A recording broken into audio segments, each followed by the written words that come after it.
हाँ जी, अस्सलाम वालेकुम, गुड मॉर्निंग। मुझे कहते हैं सना से, मैं बात से उम्मीद करती हूँ आप खैरियत से होंगे। तो जनाब, परसों मैंने आपसे बोला था कि मैं बहुत बिजी हूँ, अपडेट नहीं चलाऊँगी क्योंकि मेरे बेटे की बर्थडे थी। तो मैंने कहा चलो थोड़ा सा क्लिप्स जो है वो इकट्ठे करके तो आप लोगों से शेयर करूँगी कि मैं किन स्यापों चक्रों में फंसी हुई थी।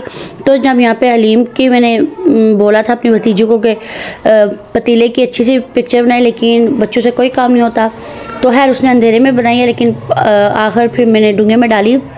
तो मैंने कहा चलो अब इसको ज़रा सजा सजू लेते हैं, तो तुम इसकी तस्वीर ले लो। लेकिन ये भी टेढ़ी फेढ़ी बनी है, लेकिन चलो कुछ तो नज़र आया है ना। खैर यहाँ पे मैं हलीम को सजा रही हूँ। मैंने कहा गैस भी नहीं होती, साथ साथ जो जो चीज़ मैं बना रही हूँ उसको रेडी करके मैं फ्रिज में रखती जाऊँ, क्योंकि सैटरडे को दावत थी मेरे ननिहाल की। तो हम लोग तकरीबन 3-4 फैमिलीज़ बन रही थी, तो गैस का भी पिंडी में बहुत ज़्यादा इशू है। तो मैंने कहा चलो साथ साथ बनाते जाऊँ, साथ साथ फ्रिज में रखती जाऊँ, फिर ओवन में गर्म करूँगी सारी चीज़ों को। अच्छा, यहाँ ये हलीम की फाइनल लुक है। इस पर मैंने प्याज, धनिया और नींबू वगैरह सब कुछ लगा के तो इसको फाइनल टच दे के इसको मैंने कहा फ्रिज में रख दूँ। और साथ साथ दूसरे काम भी इतने होते हैं और मैनेज करना फिर मुश्किल हो जाता है। अकेले बंदा किचन की तरफ देखे, खाने पकाने का देखे, डेकोरेशन की तरफ देखे, कहाँ भागे। तो इससे थोड़ी देर के लिए मैं अपने कपड़ों वाले काम से बिल्कुल साइड पे होगी। मैंने कहा कोई अपडेट नहीं चलाती, कोई ऑर्डर नहीं लेती, पहले सारा फोकस में जो मैंने इवेंट रखा है उस पर करूँ, ताकि उसमें कोई कमी पेशी ना रह जाए। लोग इतने दूर से आए, और फिर लोग क्या अम्मी अब्बू थे, मामू मामानी थे, हम लोग थे, लेकिन वो टाइम निकाल के आएँ और फिर अच्छा नहीं लगता आगे से कोई चीज़ भी अच्छी ना हो, उनकी देखभाल अच्छी ना हो। सो ये यहाँ पे हलीम मैंने बिल्कुल जो है ना वो रेडी कर दिया। अच्छा, मसाले में बहुत तेज़ किसी चीज़ में नहीं डालती क्योंकि मेरी फैमिली में बच्चे और बुज़ुर्ग हैं। अच्छा, साथ साथ मैंने गोश्त रखा हुआ था, मैंने कहा इसको धो लूँ। यहाँ पे मैं नरगिसी कोफ्ते का मसाला तैयार कर रही थी। नरगिसी कोफ्ते बनाने मुझे इतना कोई मुश्किल काम लगता है, इतना मुश्किल काम लगता है। अच्छा, मेक श्योर जब भी आप कोई चीज़ इस तरह मिक्स करें तो आपके हाथ बिल्कुल नीट एंड क्लीन हों, बिल्कुल धोए हुए हों, नेल आपके साफ़ हों। और लोग ग्लव्स पे डिपेंड करते हैं, मैं कहती हूँ कि अगर आपके हाथ नहीं है साफ़ तो आपको क्या यकीन है कि जो ग्लव्स बन के आते हैं वो भी साफ़ होंगे। मुझे ग्लव्स बिल्कुल अच्छे नहीं लगते। मैं अच्छे तरीके से अपने हाथ धो के तो अपने हाथों से ही हर काम करती हूँ, मैं ग्लव्स नहीं यूज़ करती। मुझे प्लास्टिक की या इस तरह की मतलब किसी चीज़ पे कोई एतबार नहीं है। अच्छा, दूसरी तरफ इशाल ने अंडे भी छील कर मुझे दे दिए थे। और ये देखिए, अब अंडों को मैं कीमे में, अच्छी चिकन का कीमा बहुत अच्छा अंडे को कवर करता है। दूसरा जो कीमा होता है ना मटन का या बीफ का, वो फिर चिपक जाता है अंडे के साथ वक्ती, लेकिन जब उसको फ्राई करो तो वो टूट जाता है। अच्छा, यहाँ पे मैंने अंडे की कोटिंग करके उसको रख दिया। अब ये मैं डाल तो रही थी, लेकिन मेरे को मुतमईन नहीं थी। मैंने कहा यार ये क्या उजरी बिखरी हुई शक्ल लग रही है, कुछ मज़े की लुक नहीं आ रही है। फिर मैंने अपने हाथों पर ऑयल लगा के थोड़ा सा इसको अपने हाथों पे मसला और इसकी फिर बड़ी एक नीट सी लुक आई थी। फिर जाके मैं मुतमईन हुआ, वरना पहले तो मैंने इतने बनाए, मेरी नज़र उन पे थी। मैंने कहा चलो फिक्स तो हो गया अंडे के साथ कीमा, लेकिन पता नहीं क्यों ये मुझे उजरा पुजरा सा लग रहा था। मैंने कहा ऐसे तो लुक अच्छी नहीं आएगी, क्या करूँ। फिर मैंने कहा चलो ज़रा ऑयल लगाती हूँ हाथों पे, हो सकता है फिर नरगिसी कोफ्ते की कोई लुक आ जाए। लेकिन शुक्र अल्हम्दुलिल्लाह फिर उसके बाद यह है कि नरगिसी कोफ्ते की लुक बहुत अच्छी आई थी और टेस्टी भी ये बहुत थे। मैंने फ़र्स्ट टाइम बनाई, ये देखिए कितनी अच्छी लुक आई है माशाल्लाह। जब मैंने ऑयल के बाद फिर इनको सेट किया तो ये बहुत अच्छी लुक आई थी और बन के भी ये बहुत टेस्टी था, बहुत यमी थे। अच्छा, इधर हलीम भी तैयार हो गई, उधर नरगिसी कोफ्ते भी तैयार हो गए। साथ साथ बैलून बना रही थी क्योंकि रूहान की बर्थडे थी और साथ में सबकी दावत भी थी। लेकिन रूहान को 100 चीज़ होती, लेकिन अगर बैलून्स ना होते तो उसका तो मुंह बन जाना था। है साथ साथ बैलून बना रहे थे। साथ साथ मैंने कहा चलो जो मैंने कस्टर्ड बनाया था उसको भी मैं बिल्कुल सेट करके तो फ्रिज में रख दूँ ताकि ये और सेट हो जाए और मज़े का हो जाए। अच्छा, कस्टर्ड में डालने के लिए बहुत चीज़ें होती हैं, लेकिन फिर भी मैं बिज़ी थी, एक अकेली थी, तो मैंने कहा फ्रूट्स काटना, ज़्यादा फ्रूट्स काटना, ट्रैफल बनाना मुश्किल हो जाएगा। फिर मैंने जस्ट क्या बिस्किट लगा के ऊपर जो है वो मैंने केले लगा दिए, केले रख दिए और उसके ऊपर कस्टर्ड डाल दिया।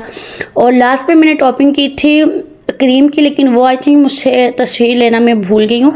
लेकिन बहरहाल भागम भाग में बहुत सी चीज़ें बन गई थी। मैक्रोनी थी, नरगिसी कोफ्ते थे, कस्टर्ड था, गाजर का हलवा था और उसके अलावा हाँ चावल थे, बहुत कुछ। अच्छा, ये जो 7 तस्वीरें एडिट हुए ये वही अंडे हैं जो मैंने नरगिसी कोफ्तों में डाले थे। पहले अंडों को बॉईल किया था, उनका छिलका उतार के फिर मैंने उनको कीमे में बिल्कुल फिक्स चिपकाया था ताकि उतरे ना। अच्छा, आपको मैं मेन्यू बताई थी। मैक्रोनी, चावल, कस्टर्ड था, 3 केक थे। अच्छा, फिर और क्या था, गाजर का हलवा था और नमकीन चीज़ें बहुत थी ये, लेकिन ये देखिए मैं बना रही हूँ लेकिन मेरे माइंड से अब बिल्कुल निकल गया। बिकाल की बात है, यानी कि जुमे को मैं बना रही थी, सैटरडे को दावत थी और आज संडे को मैं एडिटिंग कर रही हूँ। लेकिन हराम है, अगर मुझे याद हो कि क्या क्या था। लेकिन बहरहाल बहुत चीज़ें थी, लेकिन हाँ वाइट कौरमा भी था, लेकिन शुक्र अल्हम्दुलिल्लाह सब कुछ खैर खैरियत से तैयार हो गया है, बन गया है और सबको अच्छा लगा, मज़े का लगा। सबको खा के सब बहुत खुश हुए कि बहुत मज़े का सब कुछ बना हुआ है। और आपको बस यही खुशी होती है कि जो चीज़ जिस चीज़ पे आप मेहनत करें वो जिनके लिए आप मेहनत करें उनको पसंद आए, उनको अच्छा लगे। एनी हो ये अच्छा जी, यहाँ पे अब हम लोग बेतहाशा कोशिश कर रहे थे कि कैंडल्स जल जाएं, लेकिन स्यापा इन कैंडल्स ने हमें इतना तंग किया, इतना तंग किया। अच्छा, ये एक केक जो छोटे वाला है ये मैंने कस्टमाइज़ करवाया था रूहान के लिए, और दूसरा जो है वो मेरे बाबा बनवा के लाए थे रूहान के लिए। और दोनों केक माशाल्लाह बहुत अच्छे थे। ये एक जो केक है वो केक पाकिस्तानी के नाम से मैंने सेव किया हुआ है। अगर आप लोगों को ऑर्डर करवाना हुआ तो मुझे बताइएगा, मैं आपको इनका नंबर दे दूँगी। और दूसरा बहुत मज़े का वैसे ये केक था, होम बेकर केक था, लेकिन बहुत आउट क्लास था। और यहाँ पे आखिर हमारी कैंडल जल गई। उनको तरस आ गया कि यार हम लोग जल जाएं, ये बेचारे हमारे पीछे खप रहे।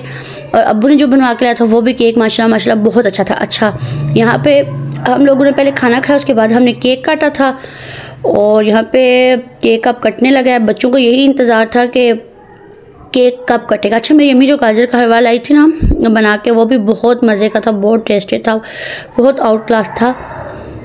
और ये अच्छा, मोहम्मद रूहान साहब के 4 साल पूरे में 5वें में उसने कदम रखा। और आप लोग प्लीज़ उसकी ज़िंदगी सेहत और अच्छे नसीब की ज़रूर दुआ कीजिएगा। और अच्छा, ये हम लोगों ने बड़ी कोशिश की थी कैंडलों को जलाने की, नहीं जल रही थी। फिर मेरी भाभी ने कहा कि चलो यार इसके अंदर तीली रख दीजिए कि अब तक जल ही जाए।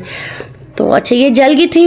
उसके बाद फिर केक कट हुआ। फिर आपको पता है केक कट हुआ तो बस बच्चों में हाथापाई के मुझे ये वाला चाहिए, मुझे ये वाला चाहिए, बस इन बच्चों का कोई हाल नहीं है।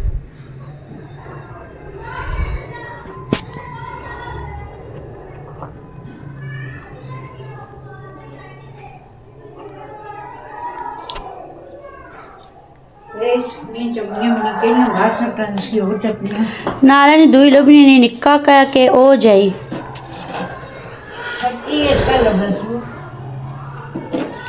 लेकिन नहीं पता कुधर गई।